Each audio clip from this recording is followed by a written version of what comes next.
శాసన నిర్మాణ ప్రక్రియ ప్రాసెస్ ఆఫ్ లెజిస్లేషన్ బ్రిటిష్ రాజ్యాంగం నుంచి స్వీకరించాం.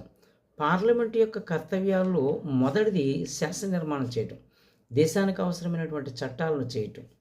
అసలు బిల్లు అంటే ఏమిటి? చట్టం చేయదగినటువంటి అంశం. ఈ బిల్లు పలు రకాలుగా ఉంటుంది. సాధారణ బిల్లు అంటే ఆర్థిక బిల్లు, ద్రవ్య బిల్లు కానిదే సాధారణ బిల్లు. రాజ్యాంగంలో 107వ నిబంధన వివరిస్తుంటుంది.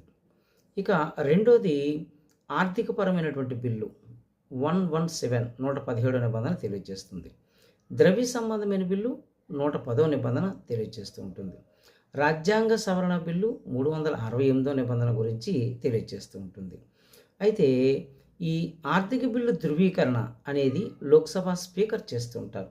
రాష్ట్రపతి పూర్వానుమతితో లోక్సభలో ప్రవేశపెడతారు. కాబట్టి Lok Sabha speaker as it is an a financial bill అని చెప్పి ఆయన ధృవీకరణ చేయాల్సినటువంటి అవసరం ఉంది.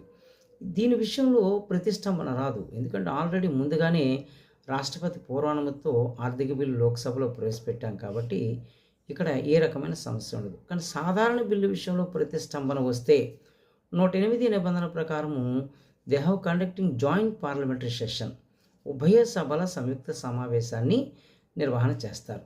ఉభయ సభల సంయుక్త సమావేశానికి రాష్ట్రపతి ఏర్పాటు చేస్తారు. లోక్సభ స్పీకరు దీనికి అధ్యక్షునిగా బాధ్యత వహిస్తారు.